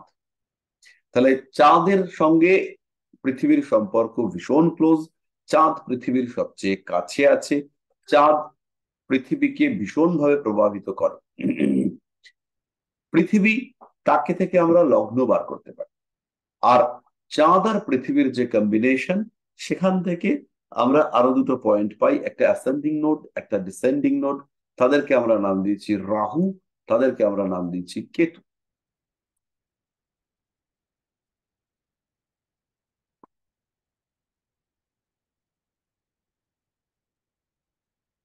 এরা সবসময় পরস্পরের থেকে জাস্ট উল্টো দিকে থাকে। উল্টো দিকে মানে এরা পরস্পরের থেকে সবসময় 180 ডিগ্রি ডিফারেন্সে থাকে।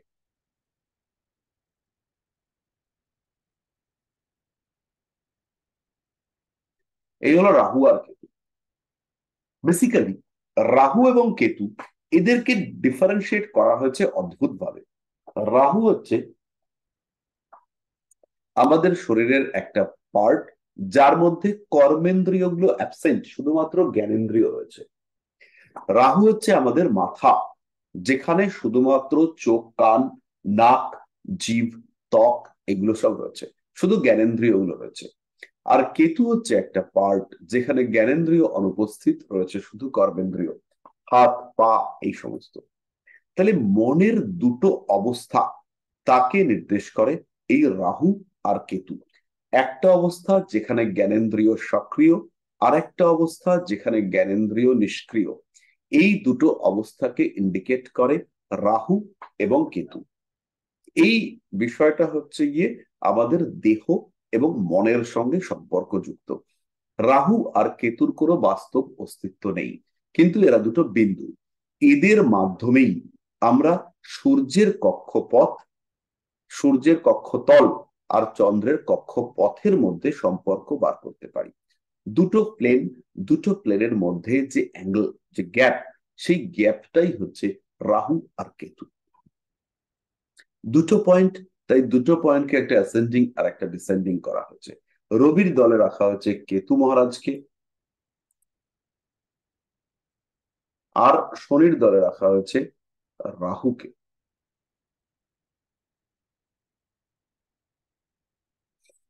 চন্দ্রের সঙ্গে শত্রুতা মিত্রতার গল্পই নেই। চন্দ্র ভীষণ দ্রুত ইম্পালসিভ হয়ে পড়ে, প্রত্যেকের প্রভাব চন্দ্রের উপরে মারাত্মক। চন্দ্রকে আমরা কোনো দলে ফেলবো না। চন্দ্র হচ্ছে আমাদের ডিফারেন্ট ক্যারেক্টারিস্টিক্স। চন্দ্র এই দলের মধ্যে পড়বে না। যেমন লগ্নকে আমরা এই দলে ফেলবো না, ঠিক তেমন ভাবেই চাঁদকেও আমরা এই দলে ফেলবো না। চাঁদ সবার দ্বারাই প্রভাবিত হতে পারে। চাঁদ ডিফারেন্ট। চাঁদ আমাদের মনকে নির্দেশ করে, চাঁদ আমাদের প্রবৃত্তিকে নির্দেশ করে, চাঁদ আমাদের মানসিক বহিঃপ্রকাশ, মানসিক সত্তার বহিঃপ্রকাশকে নির্দেশ করে। চাঁদ আমাদের কনসিয়াস, সাবকনসিয়াস, আনকনসিয়াস মাইন্ড, তিনটি মনকে নির্দেশ করে। এর মধ্যে কনসিয়াস মাইন্ড চাঁদ একা নির্দেশ করে, সাবকনসিয়াস মাইন্ডকে চাঁদ কেতু নির্দেশ করে, আনকনসিয়াস মাইন্ডকে নির্দেশ করে চাঁদ এবং প্লুটো। তো এইসব আমরা যাব না, কিন্তু আমাদের মাথায় রাখতে হবে শত্রু মিত্রতার এই সারণী। এবার একটুখানি বলুন, এই শত্রু মিত্রতার গল্প, এই রং বেরঙা ছবি কারা কারা বুঝতে পারেননি, এটা কিন্তু আজকে আমরা বুঝবো।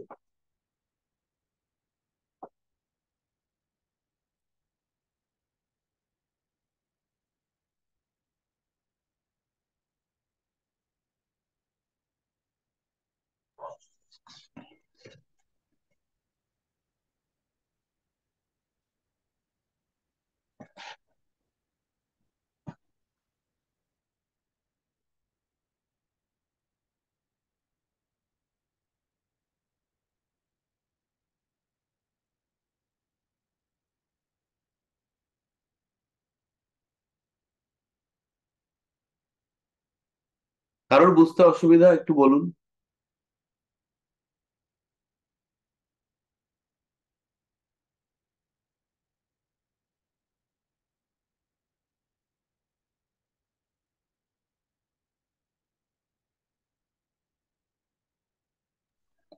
স্যার রাহু কেতুটা একবার একটু বলবেন?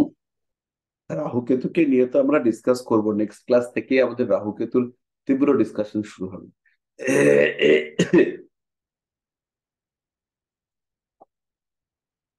আচ্ছা, এই জায়গাটাতে একটা জিনিস বলি। আহ আমাদের পশ্চিমবঙ্গে এতদিন পর্যন্ত কিন্তু কোনো সঠিক ইনস্টিটিউশনাল অ্যাস্ট্রোলজি ছিল না। এখন আমরা পশ্চিমবঙ্গে ইগনুর মাধ্যমে জ্যোতিষে পড়াশুনো করতে পারি এবং ওয়েস্ট বেঙ্গলের থেকেই সরাসরি পরীক্ষা দিতে পারি। আপনারা অনেকেই এটা জানেন। তো যদি মনে করেন যে ইগনু থেকে জ্যোতিষে মাস্টার ডিগ্রি করবেন, তাহলে আপনারা কিন্তু ভর্তি হতে পারবেন খুব কম খরচায়। কঠিন আছে, কিন্তু সেটা আপনারা ভর্তি হতে পারেন, এবং এটা কিন্তু একদম অথেন্টিক ডিগ্রি। আমরা যে সার্টিফিকেট দিচ্ছি সেটা সাফিসিয়েন্ট, যথেষ্ট। কিন্তু ইগনুর যে সার্টিফিকেট, সেই সার্টিফিকেটের কাছে আমাদের এই সার্টিফিকেট কিন্তু মানে ধোপে টেকে না। ইগনু মানে হচ্ছে গিয়ে মানে India's largest university, national university, সেখানকার সার্টিফিকেট, সেটা কিন্তু একটা সাংঘাতিক ব্যাপার। MA ইন অ্যাস্ট্রোলজি, এটাতে আপনারা যাদের গ্রাজুয়েশন করা রয়েছে তারা ভর্তি হতে পারেন। একটাই প্রতিবন্ধকতা, সেটা হচ্ছে হিন্দিতে লিখতে হয়, হিন্দিতে পড়া, হিন্দিতে লেখা। তো সেটা আমার মনে হয় অর্জন করা, আয়ত্ত করা যেতে পারে। আমি নিজে ভর্তি হয়েছি। আমাদের পার্ট 1 এর পরীক্ষা গতবার দিতে পারিনি, কিন্তু এবার দেব। এবার মোটামুটি প্রিপারেশন হচ্ছে, খুব ভালো প্রিপারেশন বলবো না, বাট মোটামুটি আশা করা যায় চারটে চারটে ক্লিয়ার না হলেও দুটো ক্লিয়ার করতে পারবো।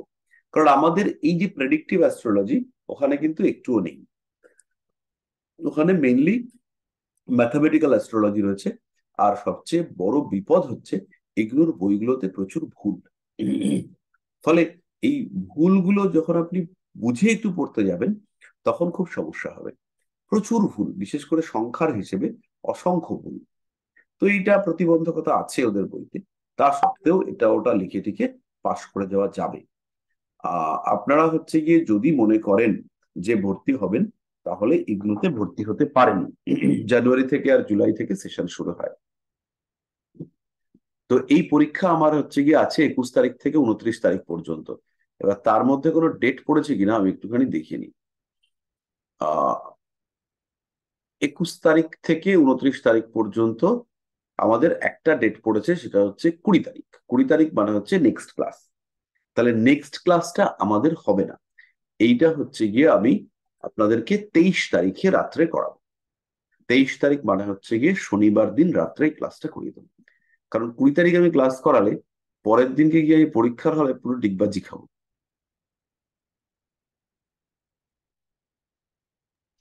স্যার এক্সাম কি কলকাতায় এসে দিতে হবে? এক্সাম আপনি আপনার প্রচুর সেন্টার পাবেন, পুরুলিয়াতে আছে, আমাদের যেমন কলকাতাতে আমরা নিয়েছি, আর আহ, পুরুলিয়ায় আছে, বাঁকুড়ায় আছে, মেদিনীপুরে আছে। এগুলোর সেন্টার যেমন পরীক্ষা হয় কাছাকাছি পেয়ে যাবেন। ও তো আসামে। আসামে হবে তো স্যার? আসামে হবে, অবভিয়াসলি হবে। আপনারা রিজিওনাল সেন্টারে গিয়ে কথাবার্তা বলে নেবেন, নিয়ে ভর্তি হতে পারবেন। আহ আপনারা মোটামুটি জ্যোতিষটা বুঝে গেছেন, এখানে ভর্তি হতে পারেন। টোটাল খরচা হচ্ছে 14,000 টাকা মতো। 2 বছরে। আচ্ছা, আহ আর সবচেয়ে বড় জিনিস হচ্ছে গিয়ে, যেহেতু আমরা কোর্সটা করে ফেললাম, তো আমাদের থেকে ফুল সাপোর্ট পাবেন। মানে পড়ানোর সাপোর্ট নয়, পড়া তো আপনাকেই পড়তে হবে, কিন্তু কিভাবে অ্যাসাইনমেন্ট করবেন, কিভাবে কোশ্চেন কি টাইপের আসে, এই টাইপের গাইডেন্স আপনারা পাবেন। ফলে আপনাদের জন্য পড়াটা অনেক বেশি ইজি হবে। এনিওয়ে, জায়গায় আবার আমরা চলে আসি। সেটা হচ্ছে এই জায়গাটা শত্রু মিত্র বুঝতে গিয়ে কোথায় অসুবিধা হয়েছে। দেখুন, রাহু হচ্ছে একটা পার্ট, সেটা হচ্ছে গিয়ে কোথা থেকে রয়েছে, সেটা হচ্ছে গলার উপর থেকে রয়েছে, মাথা। তো এই অংশটা কিরকম, এখানে চোখ কান নাক জিভ ত্বক রয়েছে। ফলে আমরা দেখছি যে আরে এটা তো রসগোল্লা খাবো, কিন্তু খাবো কি দিয়ে? মন চাইছে, জিভ চাইছে খাবো, কিন্তু হাত নেই, খেতে পাচ্ছি না। তাহলে কর্মেন্দ্রিয় এটা নেই। আমার ইচ্ছা করছে একজনকে টাচ করতে, একজনের পাশে গিয়ে একটু বসতে, তো বসবো কি নিয়ে? দেহটাই তো নেই, মাথা ঘুরে বেড়াচ্ছে। তাহলে এখানে রাহুর মধ্যে কি তৈরি হচ্ছে? অতৃপ্তি। এই অতৃপ্তির কি রকম? এটা মিটছে না। অতৃপ্তির ব্যাপারটা পূর্ণ হলেও সেইখানে কিন্তু কমপ্লিশন আসছে না। বোঝা গেল? কেতুর ক্ষেত্রে কি হচ্ছে? কেতুর ক্ষেত্রে লাইফটা হচ্ছে ফিলিংলেস, মানে কোন রকম অনুভূতিহীন জীবন। চলছে তো চলছে, তো চলছে তো চলছে, ফিলিংলেস লাইফ। এই জীবনে কোনো অনুভূতি নেই। জীবনটা হচ্ছে কি জীবনটা হচ্ছে গিয়ে অনুভূতিহীন। আমার জীবনে একজন মানুষ এলেন, একজন পুরুষ এলেন, একজন মহিলা এলেন, কোনো অনুভূতি নেই। তো এসছে একটা মানুষ, আমি কি দেখছি? আমি তার আত্মাটাকে দেখছি। একটা আত্মা এসছে, একটা মানুষ এসছে, একজন এসছে, এসে আমাকে হচ্ছে কি কান টেনে দিয়ে চলে গেছে। আয় হচ্ছে তো ভগবান করাচ্ছে, আমার তো ফিলিংস নেই। ভগবান চেয়েছে, কান টেনে দিয়ে গেছে, ও কি আর করতে পেরেছে? ওর মাধ্যমে ভগবান করিয়েছে। এইটা হচ্ছে আহ রাহু আর কেতু, এদের হচ্ছে গিয়ে থিম, বা এদের হচ্ছে গিয়ে ব্যাপারটা হচ্ছে এইরকম। এবার পরিষ্কার হলো? এই রাহু আর কেতু সম্পর্কে আমাদের আরো ডিটেলে পড়তে হবে। ভাবে তাদের কারকতা, রাশিতে তারা কেমন হয়, কোন তত্ত্বে তাদের ক্যারেক্টারিস্টিক্স কিরকম হয়, এগুলো আমরা আস্তে আস্তে করব। কিন্তু বেসিক রাহু আর কেতুর যে আহ থিম ব্যাপারটা, সেই ব্যাপারটা হচ্ছে গিয়ে আমাদের এইরকম। আচ্ছা, আর কোনো প্রশ্ন? আর কারোর রাহু বা কেতু সম্পর্কে কোন রকম কোনো প্রশ্ন থাকলে পরে বলুন। রাহু আর কেতু, এরা হচ্ছে গিয়ে পরস্পর পরস্পরের পরিপন্থী। এরা দুরকম মেন্টাল স্টেটকে ইন্ডিকেট করে। এই দুরকম মেন্টাল স্টেটের মধ্যেও আরো বিভিন্নতা রয়েছে। যেমন ধরুন, একজন হঠকারী সাধক, একজন মানুষ, তিনি হচ্ছে মা কালীকে পেতে চাইছেন। কিভাবে? না, বলি দিয়ে। তিনি মাকে তুষ্ট করতে চাইছেন বলি দিয়ে। তাহলে এই মানুষটার মধ্যে একরকম ব্যাপার আসবে।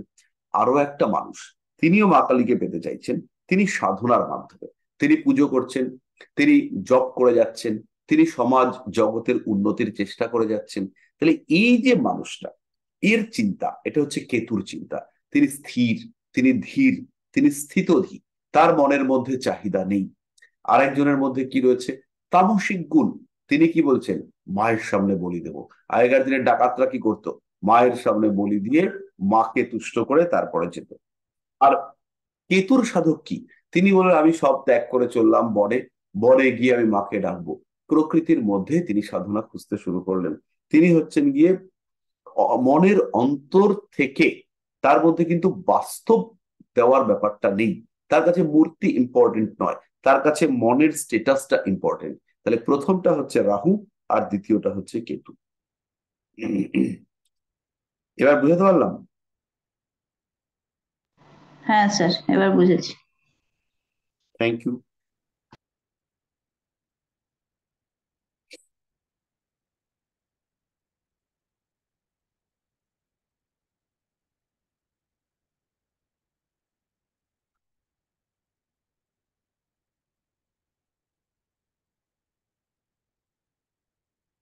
আচ্ছা,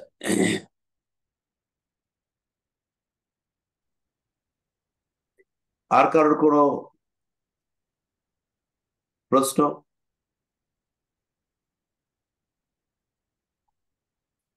ঠিক আছে, তাহলে আমরা আহ আমাদের পুরনো পড়াগুলো আমার মনে হয় আমরা একটু একটু করে এবার রিকল করতে পারছি, বা আমরা একটু একটু করে বুঝতে পারছি। ব্যাপারগুলো আমার মনে হয় এবার ধীরে ধীরে আমাদের বোধগম্য হতে শুরু করছে, তাই না? হ্যাঁ স্যার, একটু একটু। আরো হবে, একটু সময় দিন, ব্যাপারটা একদম ভেতরে ঢুকবে। এবং প্রেডিকশন আপনারা যে করবেন না, সেই প্রেডিকশন দেখবেন একদম মর্মস্পর্শী প্রেডিকশন হবে, একদম ঠিক পয়েন্টেড প্রেডিকশন আপনারা করতে পারবেন। এবং শরীর মন সবাই আপনাকে অ্যাস্ট্রোলজার বানিয়ে তুলবে। হ্যাঁ, এ নিয়ে কোনো সন্দেহ নেই। তাহলে আজকের মতো এই পর্যন্তই থাক, আমরা সবাই খুব ভালো থাকি। স্যার একটা ছোট্ট প্রশ্ন করব। নিশ্চয়ই। স্যার মার্গী কি স্যার? মার্গী মার্গী মানে হচ্ছে গ্রহরা যে চলছে, সাধারণভাবে যে চলাটা, সেটাকে আমরা বলি মার্গী গতি। যেমন ট্রেন চলছে, আপনি বাইরে থেকে দেখতে পাচ্ছেন ট্রেন চলছে, কিন্তু ট্রেনের মধ্য থেকে যখন ট্রেনটা ছাড়ে তখন মনে হয় যে ট্রেনের স্পিডটা যেন অন্যরকম, যে সামনের প্ল্যাটফর্মের লোকগুলো পেছন দিকে চলে যাচ্ছে। এই পেছন দিকে যাওয়াটা হচ্ছে বক্রি। আপনার মনে হচ্ছে যে গ্রহগুলো পেছনের দিকে মুভ করছে, এই পেছনের দিকে মুভ করার মনে হওয়াটা, এইটা হচ্ছে গিয়ে বক্রি। আর যখন নর্মালি পৃথিবী থেকে দেখছি গ্রহরা সামনের দিকে এগিয়ে যাচ্ছে, তাকে আমরা বলবো মার্গী। Thank you sir. সাধারণ গতি হচ্ছে মার্গী গতি। বুঝতে পেরেছি। শুভরাত্রি তাহলে সবাইকে, খুব ভালো থাকুন। শুভরাত্রি। বিদায়।